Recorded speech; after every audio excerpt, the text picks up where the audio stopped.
All right, it's 7 p.m. and I call the meeting of the Library Board of Trustees to order. I have to introduce myself. I'm Shelby Hill, chairperson, and I would like to read this note. This meeting will be held in person at this location, right on a notice. Members of the public are welcome to attend this in-person meeting. Please note that while an option for remote audience attendance and/or participation is being provided as a courtesy to the public, the meeting will not be suspended or terminated if technological problems interrupt the virtual broadcast unless otherwise required by law.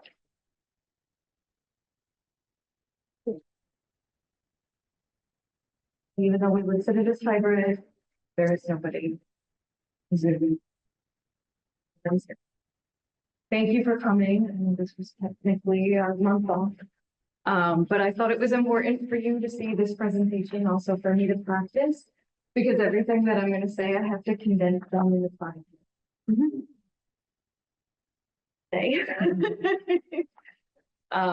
So this is going to be two budgets, basically. We've been asked to give two different fiscal 27 projections for this financial summit, which is on August 26th. It'll be here at 6 o'clock.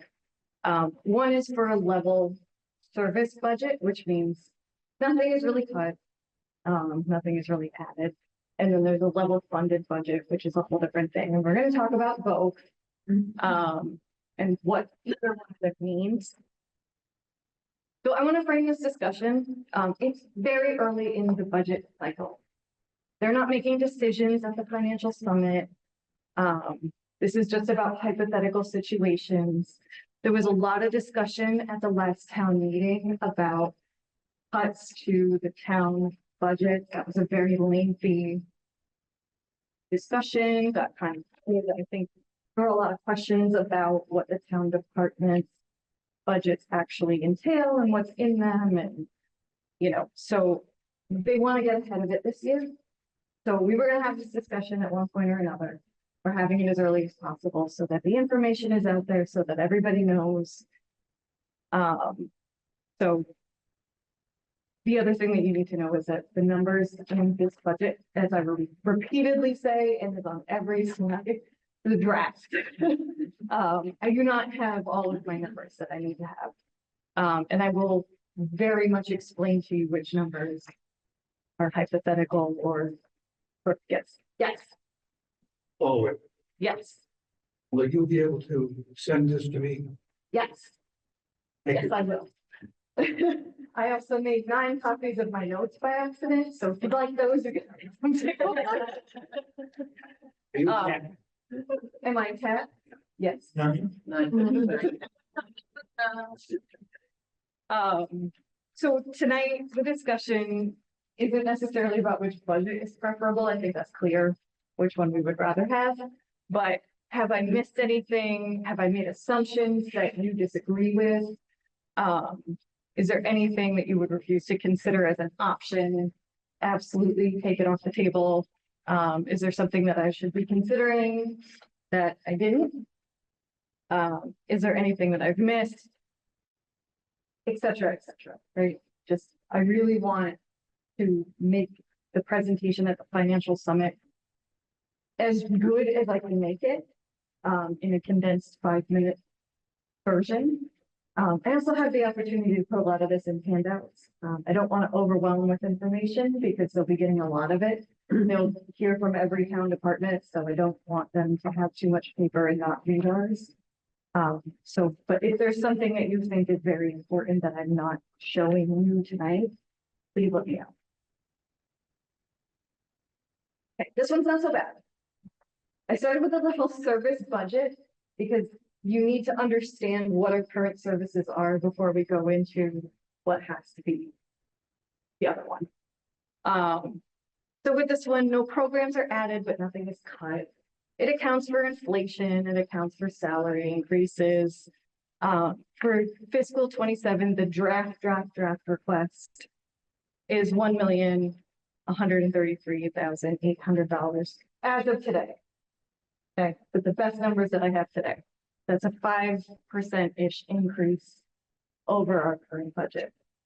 I'm hoping to refine that down. It's just the best I can do right now. I'm hoping not to refine it up, but see. I usually don't give you the line by line breakdown at trustees meetings, but you're getting it now because it's really important to tie all of those line items to the specific services that they cover and pay for.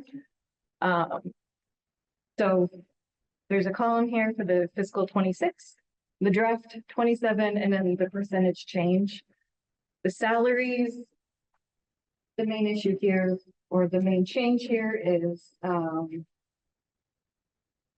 increases. So there's a COLA raise and then there's a merit raise. So it's 2% and then again 2%. Not 4%, not quite. And then there's a longevity increase. So there's one person that's stepping into longevity pay, so there's a small increase there. So right off the bat, that's $32,727 total. That number was calculated by the finance department, not by me. So that's important because they have the formulas, they get very complicated. So that number I'm very confident in because somebody with more math skills has done it. The next one is the utilities. 20%. There's nothing I can do about that. That's our electricity and that's our gas. The main issue we're dealing with here is an increased supply charge from the utility providers. I talked to Sean, our facilities manager. He says it's hard to know what the numbers are going to be. But we decided that the best place to start would be to budget what we spent last year, which is 90. So, it might be higher than that, the actuals when we spend it, but this is the best number that we have right now. So we'll have other conversations. If we need to refine that further, we will. But for right now, this is typically what we do is we look at what we spent in the previous fiscal year. We decide, is that going to be about accurate for the next budget? Well, and that's usually what we end up with. So that's a 20% increase, and that's another $15,000 that I really cannot control. Equipment maintenance. If you follow along with this sheet here, it's better. Because I purposely, like after this one, I don't go in order of the budget sheet because I have an order that makes more logical sense, I think, for everybody else. And it cuts down into here. There's 3 different supply lines and I put them together out of order because it makes more sense to talk about them together. So equipment maintenance. That is our global. Yes. Come back to utilities. Yes. The town has gone to the program with grid where you're going through the roughly 14 cents per kilowatt hour across the board with the in-car year for 2 years. And I assume the library falls under it. It's my understanding that the municipal buildings are already on Yeah. something similar. So that program that the town is now in is for residences and businesses. The town many years ago signed long-term contracts, which they renew every couple of years for the municipal buildings, which is a similar concept. I don't remember what the rates are, but it could be. So the equipment maintenance line, that's our mobile printing for patrons upstairs. That allows them to send something from their smartphone or their mobile device. That is the print station software license. That allows people to send something from our devices to the printer. That is all of our operational software for the patron computers. So we have 12 public computers and we have 3 laptops. That is also the security software. So we have there's a lot of different software that goes into that. That software protects us from viruses, copyright infringement, from illegal downloads, security breaches, and it keeps us in compliance with our minimum requirements in order to be on our internet network, because that network line belongs to CW Mars, which is a breaking portion. They have minimum standards that they require so that they're not vulnerable. Because there's so much data.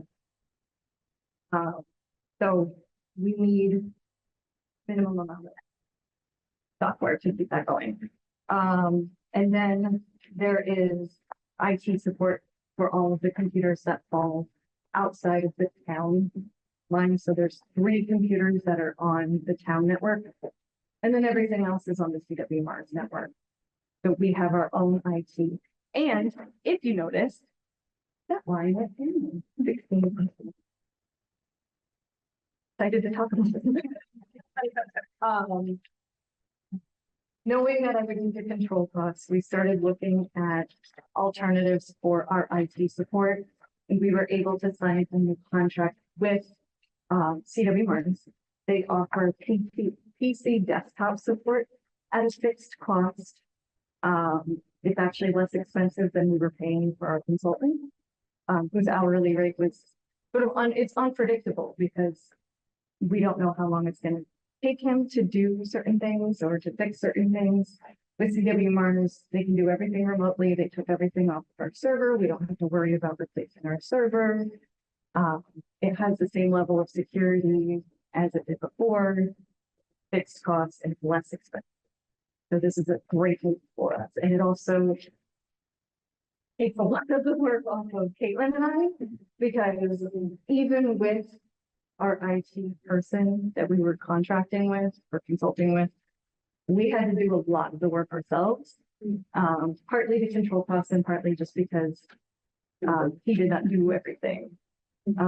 They do about everything. 85% of the work. We just have to install things like Microsoft. If something needs to be done in person, do they have a person that can come? Okay. Yes, they offer, and again, they're in Worcester.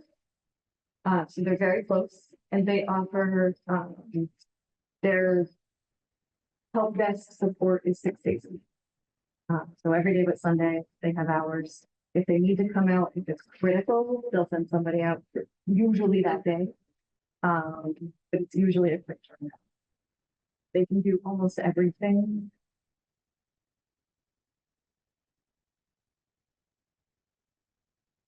Benefit in the speed at which things will get fixed. It's a benefit to the cost. It's also a known cost, so I can budget it and know exactly, like it's going to cost this much this year, not going to cost more than that. So that's really great. So we were able to reduce our cost a little bit there. The next 3 lines, so we often get a question of like, why do you have 3 different supply lines? They do very different things. So I put them together so I could explain the difference. Our office supplies covers our Canon printers. We have 3 multi-function units. So they scan, copy, and print in black and white and color.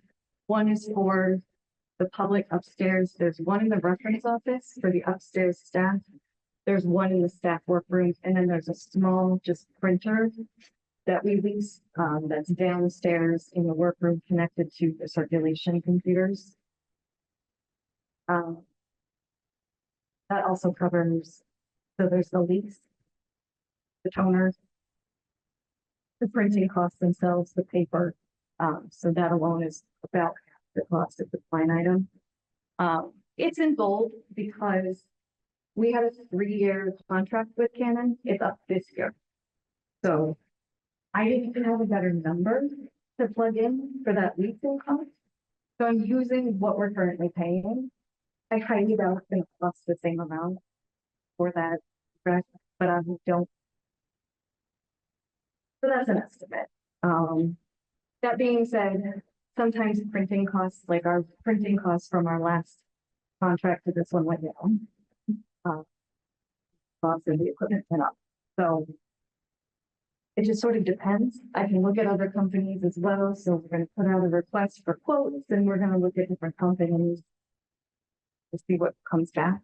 If we need to, we can reduce the number of machines that we have. Especially the one that's in the workroom, we might need.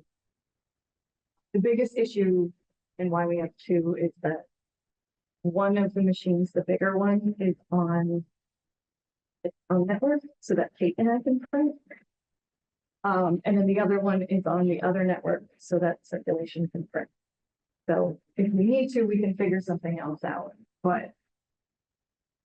So that's another number that has to be refined for. Is it conceivable, someone's gonna ask this, is it conceivable for the two upstairs to be reduced to one and staff to print to the public printer? I'm not saying it would be a good idea. So our staff computers are on a separate network. Yeah. So I don't think so. Okay. They could potentially use the mobile printing software. So possibly. The other option too is, sending it to paper. Sending it. It's not like you can't work around it. What is I apologize for getting into the weeds. Yeah. We get somebody gets some revenue for the printing that the public does on the public printer. Mhm. One, how much is that relative to the cost? And two, what happens to that revenue? Does that come to the library or does it go to the town's general fund? I will have to follow up on Okay. that. My understanding is it offsets the cost. Okay. And it's not a whole lot of money. Right. But to get an exact figure, that's. Yeah, I'll type it, it's fine. I have a notes app, I got it. I get it.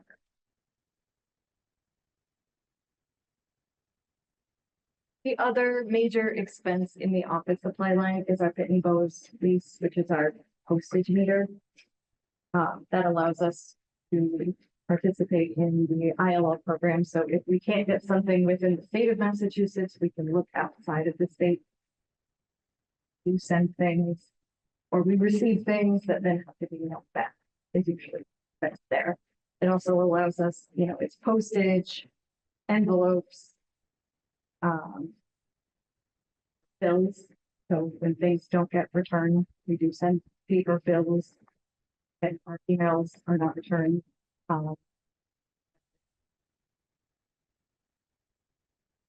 Also, there's a very small amount of the rest of this that's for pens, post-it notes, things like that. It's not a lot of money. And it goes for a lot of different things. Our custodial supplies, our trash bags, toilet paper, and paper towels. That's it. Everything else is contracted through the cleaning company. That's it. There's no way to cut that. That is what it is. Those two line items, we use a company that is on the Massachusetts Higher Education Consortium contract list, which means that we are guaranteed the best pricing. So there's no way to negotiate the prices down. They're already low as they can go. So we're getting the best price. Question again, and thinking the questions that might come up later. It might be worthwhile to compare the prices that we get for those things to prices for the that the senior center gets and things like, they might buy off essentially the same bid list, or there might be sometimes I've seen those lists not be as competitive as you can do if you're collaborating. Offices. You're not talking about a lot of money here, $200. 10 minutes, the time to really look into it, but it's probably at least worth asking the senior center, hey, how much it takes for oxygen. Right, and what would you say if we bought Right. together? Right.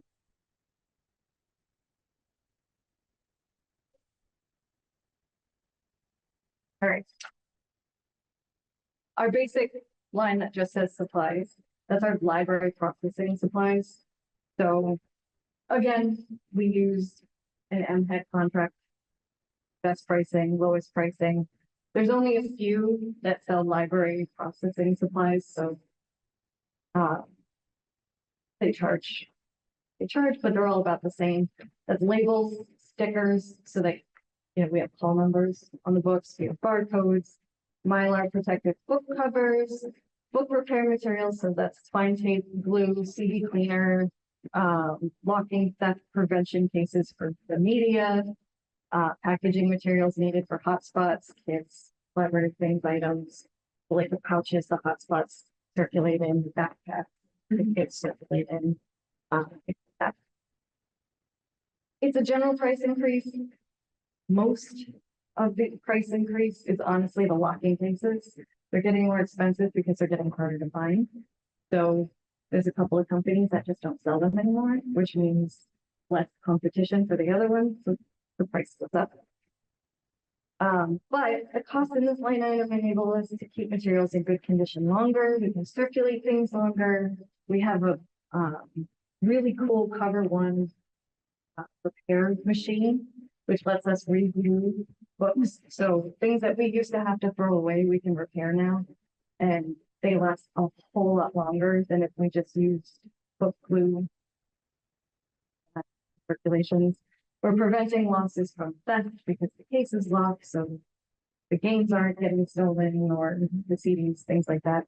We're not circulating things in the CD jewel cases that break as soon as you look at them. They last a lot longer.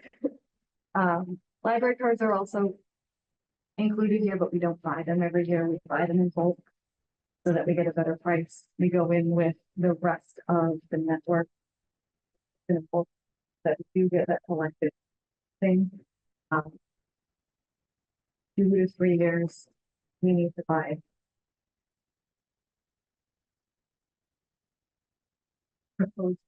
And spine labels are fairly important in being able to find and track things.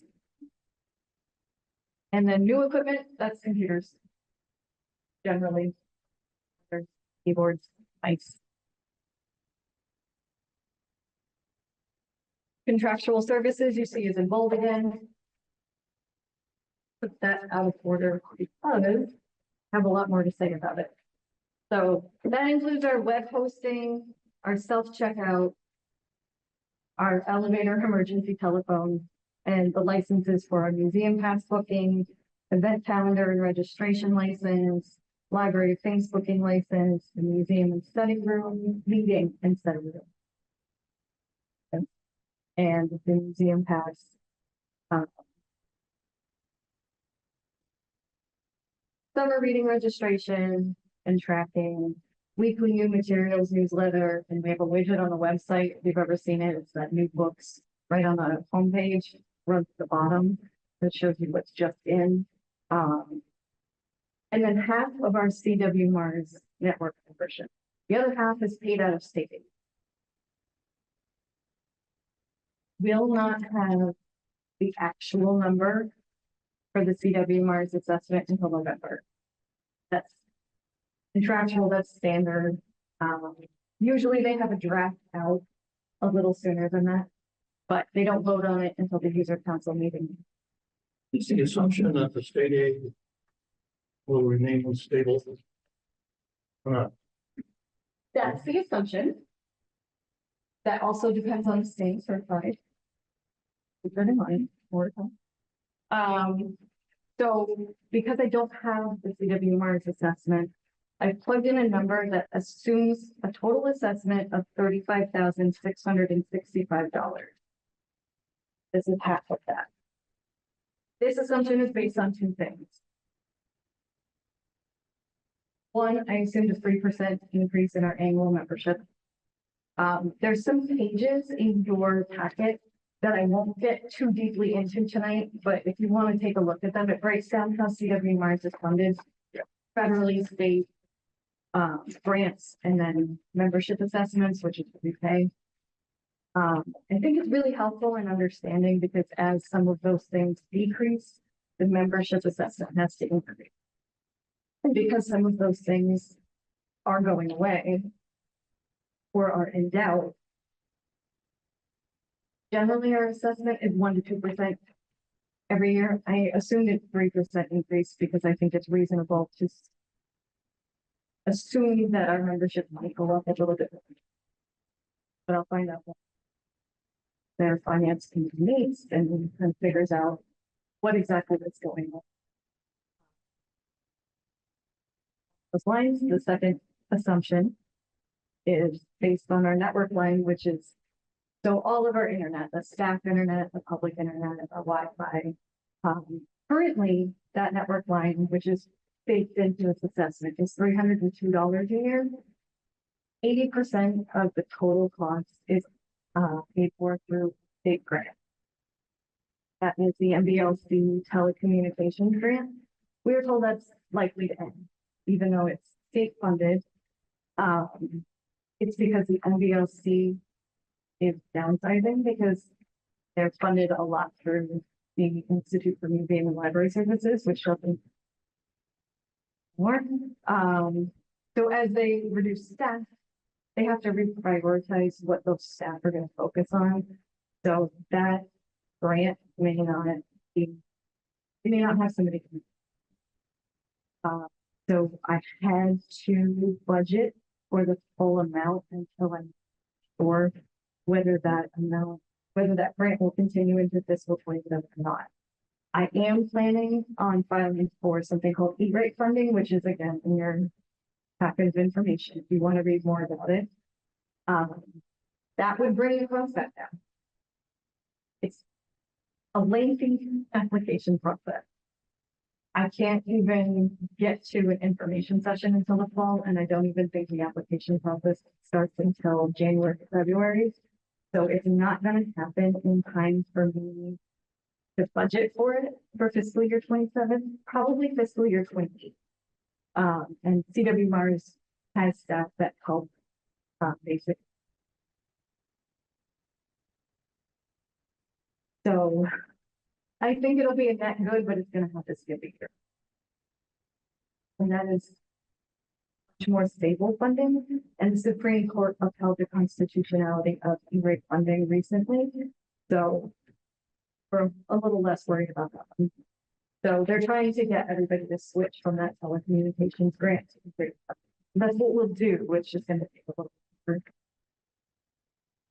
bit.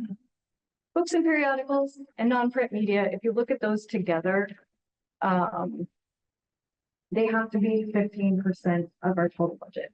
So that number fluctuates as the budget goes up and down. That is all of our materials. We take that number together. So it doesn't really describe fully what we use it for, non-print media and books and periodicals. It's just that the line item in the accounting book hasn't really changed in a long time. But like our books and periodicals line covers a lot of our ebook funding databases. You just look at that together collectively, those two numbers make up our collections budget. Easier to think of it that way. That has to be 15% to meet the requirements for certificate. If that's not 15%, I think there's a mid-level compliance and a low-level compliance and then a waiver. Because you're just not in compliance. You really have to be careful. Don't know what the waiver process is. I've not been through it. I hear it's unpleasant. If you lose state certification, your residents of your town cannot borrow books from other libraries. So that money that pays the other half of our network membership, that goes away. We don't want to, I don't want to go down that road. And it's important to note that while this stays 15% every year, it's at 15%. That doesn't mean that my buying power stays the same from year to year, particularly when it comes to electronic stuff. Ebooks and e-audio in particular are fair pricing, and they kind of can do whatever they want. Right. So every year the price seems to go up. The licenses seem to be less advantageous to library users. We can purchase less. So it's very complicated. I won't get into it tonight, but it's just an important note that 15% is not equal. to that. So even though this may be 15%, you could make a reasonable argument that that's not a level service. Because, Right. because we would get less in 27 with this budget than we did in 26. That's Yes. a point worth making. For example, overdrive, pulled out of for a minute. And then re-signed a contract to go back in. Was okay, we were never like in non-compliance with state law or anything like that. That's a whole side tangent, but in between leaving the contract and re-entering the contract, they upped their audiobook prices by $20 a license. That's a lot. The ebooks were not like anywhere from like $10 to $40. And then as they re-entered, it's a 1% discount in purchasing. So, right to your state representatives. Feel some kind of way about it. If you look at the last three, it's travel, mileage, dues, and meetings. Those are all professional development related. That's travel for, like, if I have an in-person user council meeting for CW Mars, I can get reimbursed for my mileage. Dues are ALA or Mass Library Association memberships, Public Library Association memberships for my professional staff. Conference attendance goes under meetings if we can't, like sometimes we get scholarships and we can send people for free. Sometimes we have to pay for it. So right now there's a small amount that can offset the cost of it.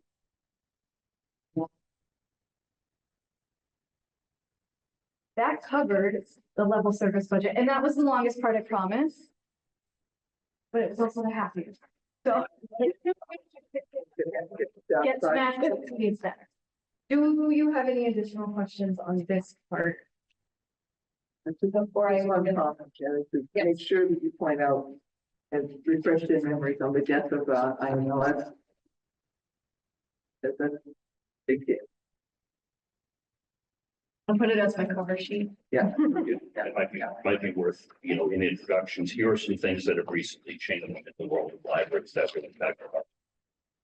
Part of this meeting is also so that I can put the link to this meeting on my handout, so that people who truly want to know more in depth, because 5 minutes is just really tough. Yeah. No matter how New England I speak, how fast I can speak. 5 minutes is a lot, to go through 2 budgets. So, I mean, I have to condense it down a lot, so all the information I just gave you has to go super, super high level, because there's 21 or 22 other people that are going, and we all have 5 minutes. There's no questions. It's a lot, so.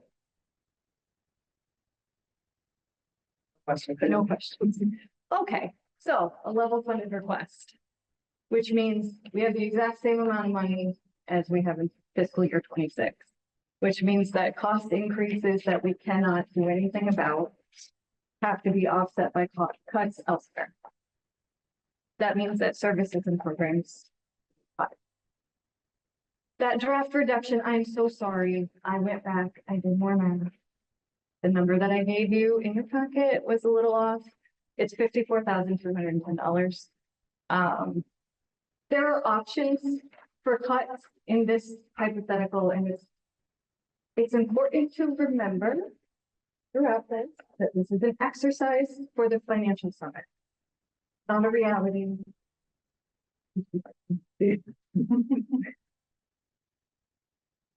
Some of these are assumptions, things that cannot be reduced or cut. So the instructions that we were all given as department heads was to look at service cuts, not staff cuts. So if you have services that can be cut, that's what they want here. So if, like, there are some town departments that their budget is just staff. So they have no choice but to say, this would be staff, because that's all they have. We have services. So You will not see a staff cut mentioned in any of this. You will only see service cuts. I think that's the right approach anyway, even if we've been Yeah. given that direction. I was not about to stand up and be like, I And would it's not, cut. yeah, and it's not just rah, rah, we like our people. No, It's the vast majority of people that walk in that door need contact with a staff person for the purpose that they are here for. And a lot of people come through that door, and I'll bet that might be a good number to throw in there somewhere. That's a lot of people. You know, we know how high of, you know, the events that take place in this building, how many people come into that. But the count that door puts through is big. 103,272 people came in to the library in 2025. 20,708 people attended the program. So other than schools, it's probably the busiest town building that we have. Correct. Senior center fits a lot of people too. Yeah. We definitely have to. Yeah.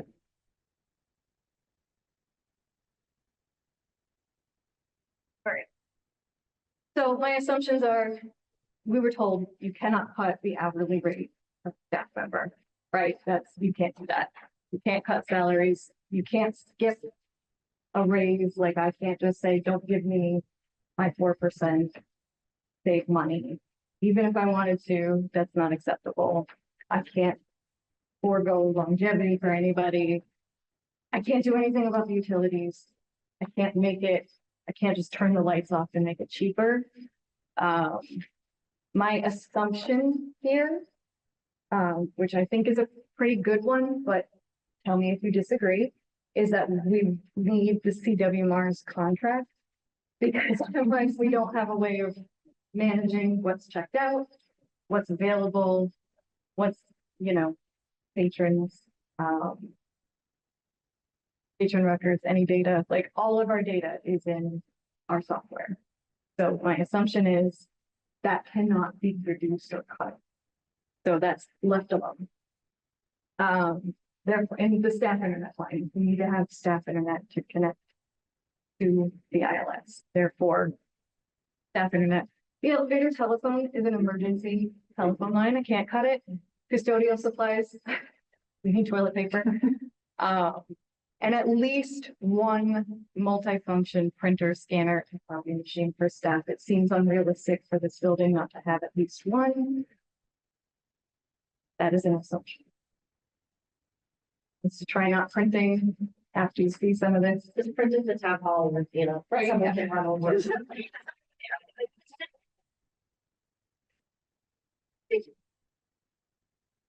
Okay. This is now everything that I'm cutting. So if you look at that red middle budget, this is everything that I'm cutting to get to 54,210. Everything in the equipment maintenance line. Okay, we're zeroing that out, which means we cannot offer public computers anymore. Because we would not be able to put them on the network. We wouldn't have the security software to do it.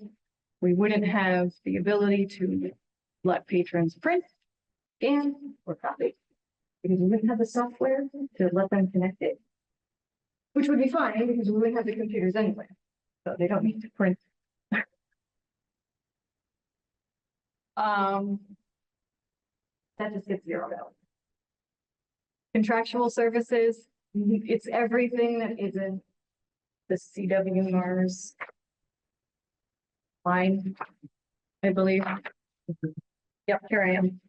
So that's our self-checkout, that's our summer reading. It's not the program, it's just the very small amount that we pay for the software for them to manage the signups and track the kids' progress through the summer. It's our whole website. Right, we would not have web hosting, so we'd have to go onto the town website and just make do with the limitations that Civic Engage does.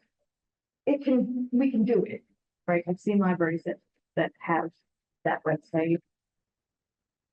Not as robust, it's not as, doesn't do quite the same thing, but, to get rid of it. The Wowberry, the weekly newsletter, that would be gone. The little Picker at the bottom would be gone with the new books. Our meeting room bookings software would be gone, the museum passes, the reservation system would be gone. Library of Things reservation would be gone, the event registration and calendar would be gone. So that would all be covered. All of it. So we'd be doing things on paper. And we wouldn't have a way of putting up. So we've covered it.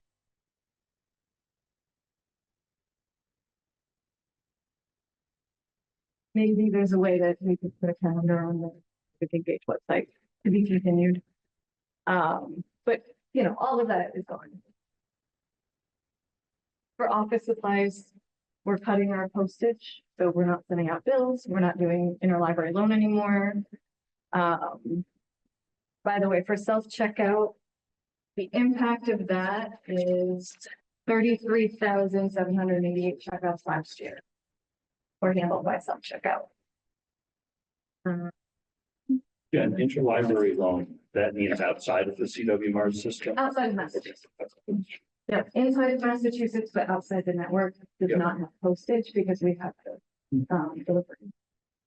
And what percentage of the self-checkout is it across all checkouts? You know, that number? Roughly 30%.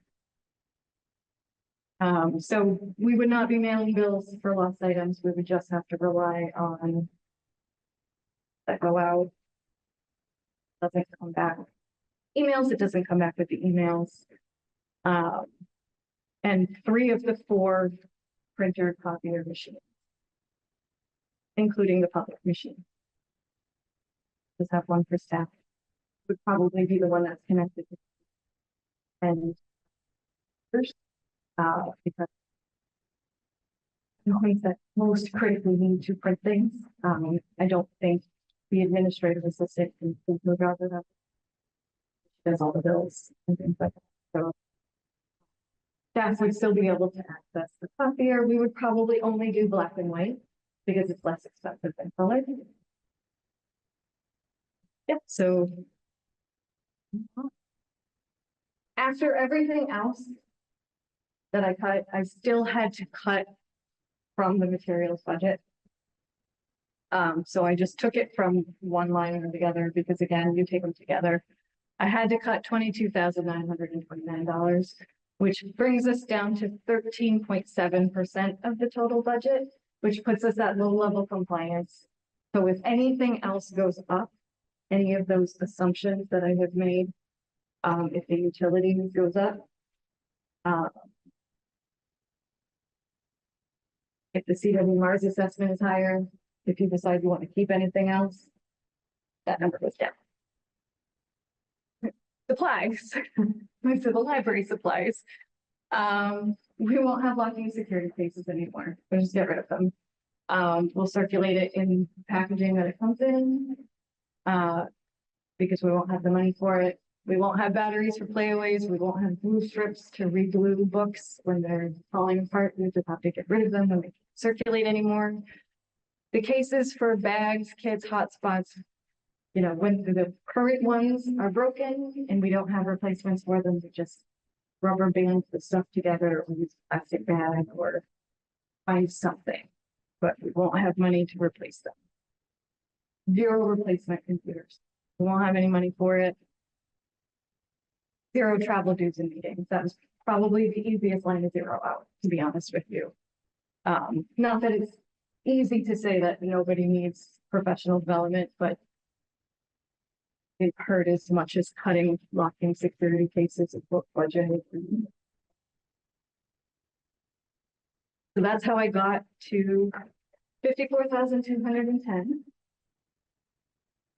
If you want to consider something else, every line item that you restore equates to a further reduction in the materials budget for this exercise, because I can't cut the other things unless you want to go back and say we would eliminate our network membership and just have no ILS.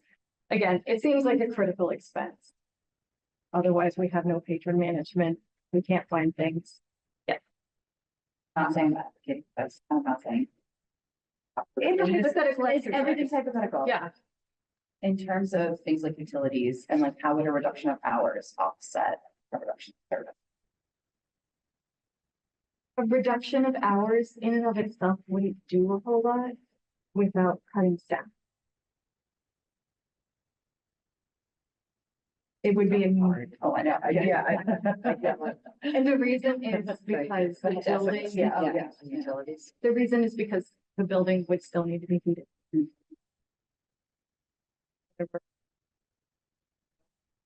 Lights would still need to be on if staff are here. So whether we're open or not. I mean, there might be some utility savings from not having a printer or any computers on, but you want to cut hours, having enough for this exercise specifically. And then, you know, it's also. What's so long and so hard to get our hours back. And, I hate to even entertain that thought in my head, but also, particularly in the summer, the library is one of the cooling centers Yes. for the town. Yes, So it would be important to have the library open as often, as long as possible. yes. Just, you know, for that reason alone. We are the town's cooling center. The backup, if we are not, like if our HVAC goes, the backup is the senior center, but they do not have the hours that we do.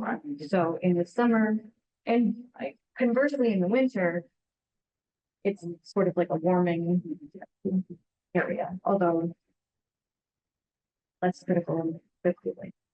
Most people, if they have heat, they may not have air conditioning, but most people generally have some kind of heat, but we do have people who come in to warm up. So, Yeah, I'm not comfortable with that. We may not have a choice in it.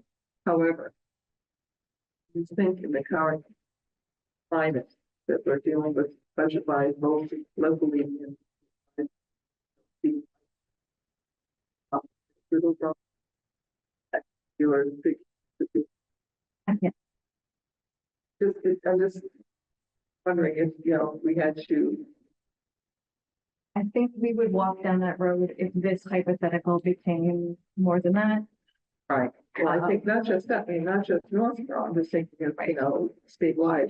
There's gonna be an awful lot of libraries that are gonna have trouble. I think they did that during the pandemic.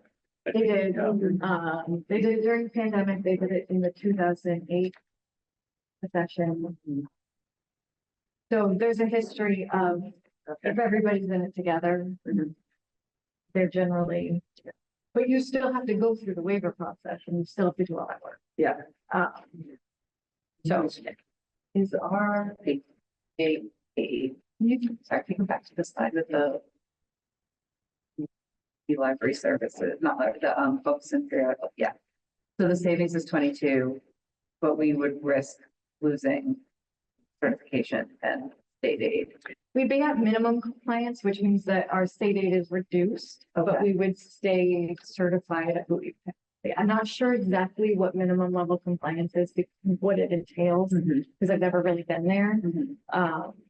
What is our amount of state aid that we're receiving? That fluctuates every year. Here it was shy of $40,000, so half went straight to CW Mars, the other half goes towards my emergency breakage fund. Yeah. So if we lose that, this isn't really a savings, because we have to make up for that elsewhere, or that would be cut, just. Say that again.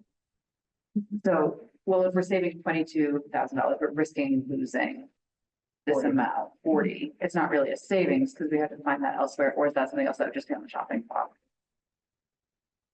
I think you said that the aid would be reduced, not Aid would be eliminated. reduced. My question would be how much would it get? That's reduced? right. It's hard to- I would imagine that there were, like, if I had to guess, it'd be difficult for me to guess how much it would be reduced by, but if we need $18,000 and we're currently getting 40, that it would be my emergency things or breaking fund that would go away as opposed to the network. Like we would just focus on the network members.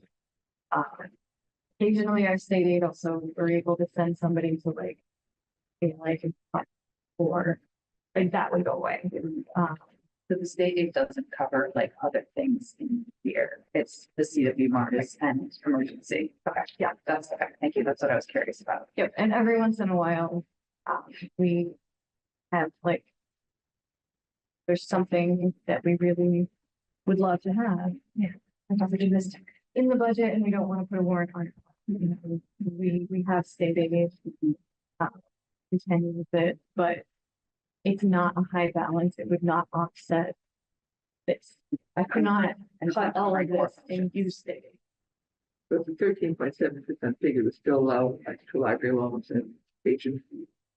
For the library, From Massachusetts. for Massachusetts.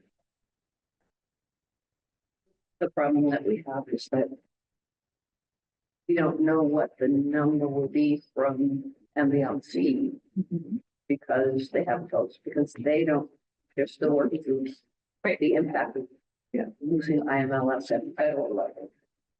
So, And it's also like if the state budget for 27 gets cut, state aid gets cut, right? So the number that we receive for state aid depends on the total line item that they fund, right, every year. So if that gets cut, then our state aid gets cut. It's not a number I can guarantee it's going to be the same every year. It's been a lot lower before. it probably would be helpful to mention that in your notes, that, It's not a guaranteed amount, well, and it's not Covering core functions. and right, it can, yeah, so it cannot. it cannot, Yeah, we've been lucky that we've been able to cover 50% of this network membership for so long. State aid went away. We would have to request the full amount and.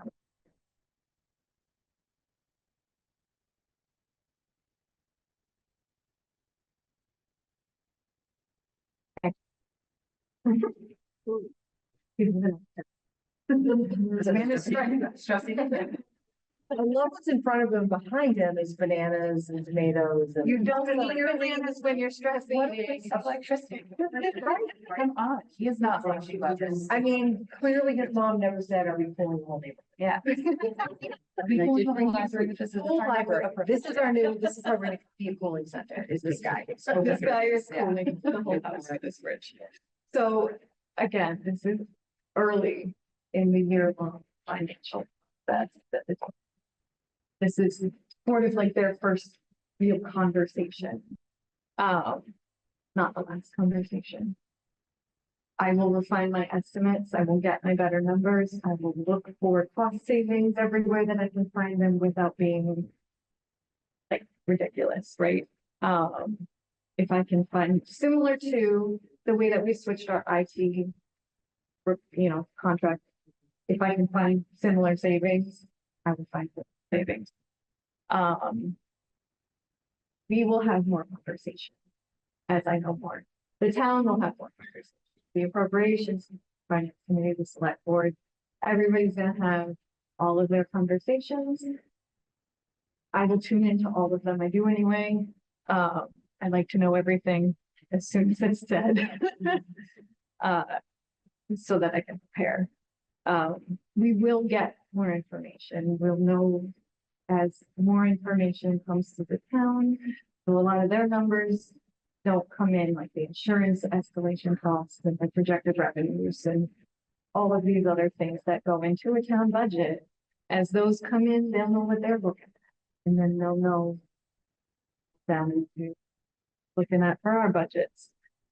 So for right now, this is an exercise. Having this conversation early, look at it as a good thing, because we're gonna have this conversation sooner or later. Let's have it sooner. Rip the Band-Aid off.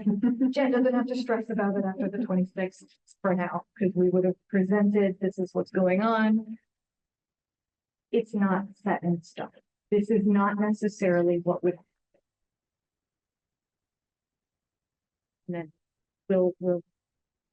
If we need to stress the later, we'll stress the and advocate later, right? And then town meeting is in April. We'll do what we. Let's discuss. Then do you have, any understanding, idea of what the revenues of the town are gonna be? Property values are going up, right? Taxes should be going up. Well, they are. I mean, I don't know about you all. Vague understanding of how they project revenue based on listening to presentations about it. I have no idea how to predict it. I can answer that to some extent. The revenues go up every year, and they are definitely gonna go up next year. Expenses also go up. And expenses go up faster than revenues. So this And is that's- figuring in. This is the problem that the town has kind of hit, that the revenues have not been growing to the extent that the expenses have been. My opinion, primarily due to the lack of commercial revenue, which was for many years astounding as far as the growth. Like the warehouses, but they paid millions of dollars a year in property taxes. And those things have slowed down. We did just approve a fire station, but that's not part of the calculation, because that's what's called excluded debt. So we'll raise that, but that's push that away. And it's health insurance goes up. Health insurance wasn't too bad for a while. This past year was unexpectedly awful and really caused us a problem before town meeting, and we were able to fine tune it enough to get through it. I don't know what that's going to look like next year, but the signs that people talked about a couple months ago were like, it might not be a pretty year again. That could cause problems, but that makes a big difference. If health insurance ends up being a 3% year instead of a 20% year, many of these problems go away. If it is a 20 or 30% year, then the problems get a lot worse. If we're looking at an override. Budget, you know, it depends, right? A lot of this is to show that there's not a lot of fluff or excess in the budget. There's not a lot of areas to cut. Everybody walks away with a better understanding of budget serves, so that if cuts have to be made, maybe they're not like so drastic. But yeah, there's potentially a lot of bigger conversations that the town has to have. What is not happening is the library is not being targeted for that, right? So it's not like they're going to take our money and give it to another town. That has not been conversation. It's just sort of like an across the board, like everybody's going to have to take a hit if that. So. Not that that creates a rainbow, but it's nice because I have seen some situations where certain departments are exempted from cuts and others take a bigger hit. So that's. Bigger than the dire. That Yeah, it's part of the $2 million more than expected. That's good. So, I mean, now, of course, at the state level, how many different ways of the budget being pulled, Right. but it's not like that. Right. So that's something. Stable funding in the library related line items would be. Here. It were We were level funded. I think there was a small increase even. But it was still like. It was a very good outcome for us at the state level. I'll ask a question that someone will ask with that add on, if you will. Why, we have this great group of library friends, they do bake sales, book sales. Why can't they just come up with $54,000? Thank you. I meant to mention that in all of this budget conversation, one thing that you will notice is that I haven't mentioned programs at all. The Friends cover all of the programming, and that's where all of their. Then coming up with another 54 Would be difficult. is unlikely. Yeah, there's about 12 to 14 active members in the Friends. So. Oh, I'm sorry, they also fund our museum taxes. Yes. So that does not come out of our budget. It would be very difficult for them to pull.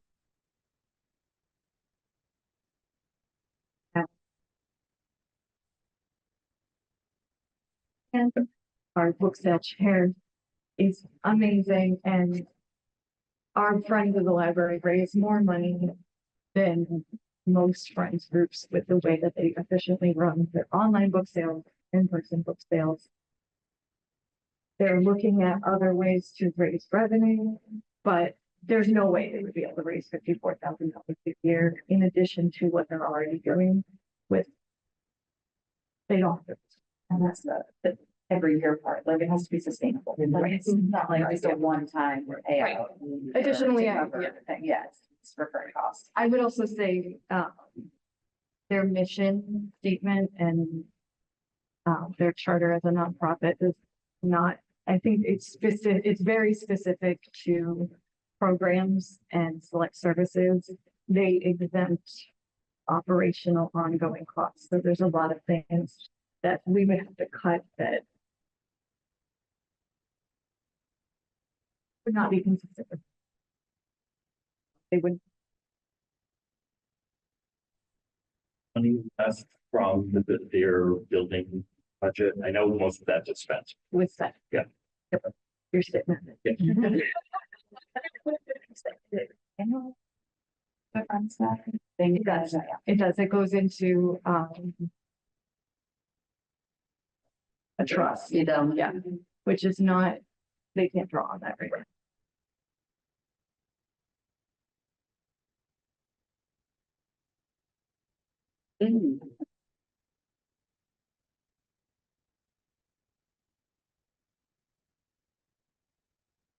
That's the new thing. Consistent.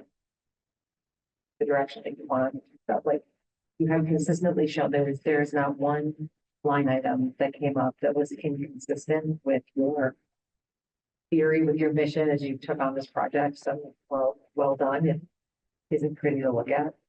But it was, everything you did was. Then you're almost ready to go to the summit.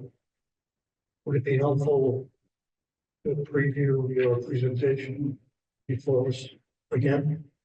Just that 5 minute? I would. It at all, like the more I can throw it at people, the better. I have to have whatever materials I'm gonna submit. Review for the Tuesday. I'm a little ahead of the game in terms of having the numbers ready. It's just sort of, what did this take, an hour? I had to pare it down.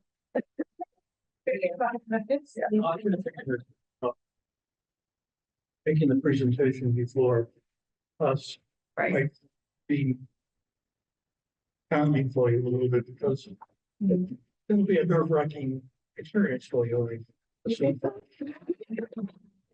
Possibly. This is nerve-wracking. I gave this presentation to 6 staff members earlier, nerve-wracking. Yeah, it's gonna be, I'm generally pretty good at, comfortable at presenting, but it's just sort of the subject matter that's like. Well, the good news, they also got to having the same problem, get there. Yeah. By the PW. You want it to show up in his own. Can you use a presentation? Be in the back of the room. I would be delighted. Not as a good. Or a friend who doesn't drive. Yes. Yes, I could come in the dinosaur outfit. And play. The Grinch feels good. The Grinch. Yeah. Appropriate. I won't have slides. I have very minimal handouts and I have 5 minutes. So. Okay, when I enjoy it as an intellectual challenge. Because the glass has to be half full. I will give my reaction is I was anticipating and somewhat hoping that a level funded budget wouldn't eat into either salary, either people or books and periodicals. The fact that you had to eat into books and periodicals, which is a better place to go than the staff. That hurts. I mean, it stinks. It really, really stinks. And that tells me how that's not a good budget. It's the best. Right. I don't disagree with a single number. Right. I think you've got the right approach. I support it. I hope we don't have to go there because that is, and it goes back to with books and periodicals, a level service budget really isn't a level service for that item. Right. It really isn't. Right. That's the core function Right. of the library. To many people, it is viewed as a core function, as the core function. I don't see it as the core function. I see it as a really, really important core function. Because plenty of people come in here for things that are not just borrowing a book. I think that's an old-fashioned thinking that a lot of people still have. It's still, we're not a library if we don't do that. Right. But that's why I hate to say it, but I'd rather cut a little bit on books and periodicals than staff. But then there's also the downstream impact of doing that, which Yeah. then eats into the other services that, like that, if nothing else, Jen, you've illustrated just how lean the library has been running. And the things that are now getting cut are things that people will notice. People come in here to use the computers, to search for jobs, do whatever, to print things out, things that are services that are not available anywhere else are now potentially not going to be available here. And by cutting, depending again on what everyone else comes to the table with, cutting that books and periodicals below that minimum 15% also puts in danger that other piece that Yeah. are the core functions of the Right. library. And I think getting that number, was it 103,000? 33,272. There you go. I think getting that number up in people's face as often as possible Mhm. is really important. Mhm. Just under 17,000 computer sessions. So I would say, I almost said people, but some people use the computer more than once during the year, but so there were annual computer sessions, 16,900. That's probably. There were over 3,000 Wi-Fi sessions based on the best estimate that we had. How much printer usage? I know it's probably, you probably have that. It's hard to Got get it. that number. But again, thinking what one's going away. Yeah. Count it. And the other number that I'll throw out there about state certification and what if we've applied for a waiver and the worst case scenario happened and we didn't get it. And people couldn't use other Massachusetts libraries collections to check out. We are a net borrower library, which means that our residents borrow more materials from other libraries than we as a library lend to other municipalities. So we sent out 11,578 items last year. We received 18,956 for our residents. So that's a difference of 7,370. Also, Jen, so like I live over in Agawam, so a lot of times I'm in a book club and either you guys have the book or Shrewsbury has the book. So if you're not in the CW Mars network, can I not go to Shrewsbury and pick up the book? If we're not state certified, you cannot go to Shrewsbury and pick up a book. You can't go to Marlborough, Southborough. Yeah, I can get book. Yeah. Our shared school systems. Yeah. It's a little, it's tricky. That book budget. I talked about how the databases are in that book budget. Just took over all of the databases that were cut by the MBLC. That is for the schools, for the kids to use, for their homework and their research assignments. That is probably something. Discussion with the school department. We're sharing funding. Oh, okay. It's Northborough, Southborough, and the schools have shared funding to offset Oh, that's that cost. It's a wonderful partnership. We're so excited about it. With 23,000 out of our budget, I don't know what we'll be able to keep. I don't know. Maybe we prioritize that and we cut other things, right? But I mean, I can't imagine the public library without it. I can imagine even less with school libraries without it. it's so heavily used. That's just, that's wonderful to hear. So did not want to cut the materials budget or left it alone until the very end. I looked at like, maybe we could lock some bathrooms and save some money. You know, we could pay like 50 bucks on toilet paper if we all have 6 bathrooms. I don't know. Like, that's not waves outside. You bring your own roll. Or shop the broad and they charge toilet paper. You know, instead of paying fines for opening books, I know we don't charge those, but maybe we institute a roll of paper. You have an overdue book, you always. Toilet paper, post-it notes, or You can pay for your lost library book with toilet paper. You just have to use the library. books as toilet paper. Yeah. It's like you do the broken ones that we can't repair anymore. Put them in there and like, well, This is the bad creative thing. I was being Sandra and talked about things over and over, like. I thank you, Caitlin, for entertaining my 11 o'clock at night text going, how much would we save by locking 6 bathrooms? They're going, go to bed. How do you wait? Another realization to this process, which is that many of the things that might be cut by this level funding budget will negatively impact staff anyway. They will mean more people have to call the library to reserve that they want to come to the story hour, or they want to be part of this, that's the other thing. Checkouts, 30, that 30% of people that use the e-scan will now have to go to the desk. Yeah. So that puts burden on staff and makes it even harder to justify taking people away. We would have to look at whether we could even function. Or whether we would have to drop the museum pass lending program, because that functions because we have the booking software, because they're all. Every single one of them has a different lending policy. And it only works because we have this computer system that manages that for us. If we had to do it manually. Also a good chunk of passes that are e-passes. Right, so there's also that as well, where Somebody would have to manually send a code every time. Yeah, I'm not sure that we would have time when we're emailing everybody about their overdues and.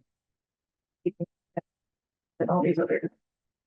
All the other things we have to go back and manually doing. There might be other cuts in services that might need to take place to keep some of those things, even just the 30% increase in circulation staff.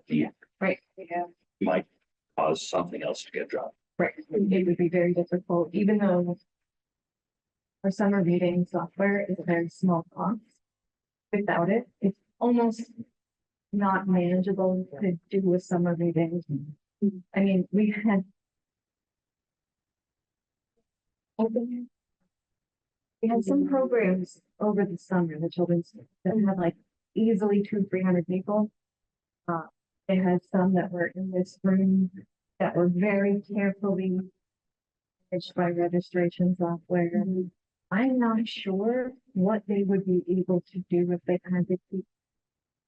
Like. But they did a ninja course here. And it was in banks of time. If they had to carefully manage like which kids are signed up for which time, they might have on that program because of the time. They might opt for a lower. Which it's just unfortunate, our story times, we have some story times that require registration because the room fills up. Can't go over a certain capacity otherwise. So. Time it takes to manage 100% registration is a lot, plus the privacy concerns that I have about names and contact information being written on paper and being thrown around. That's just. And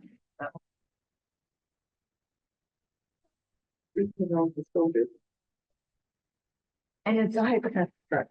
It's a draft. So if there's nothing else. Okay. And Thank you. thank you.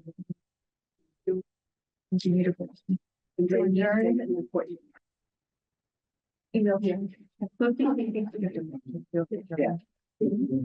And yes, would someone like to make a motion to adjourn the meeting? We have to do this officially.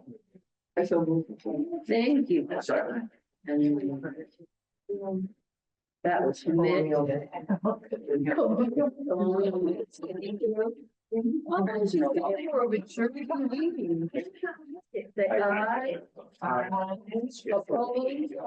The motion carries. We are adjourned at 8:15 PM.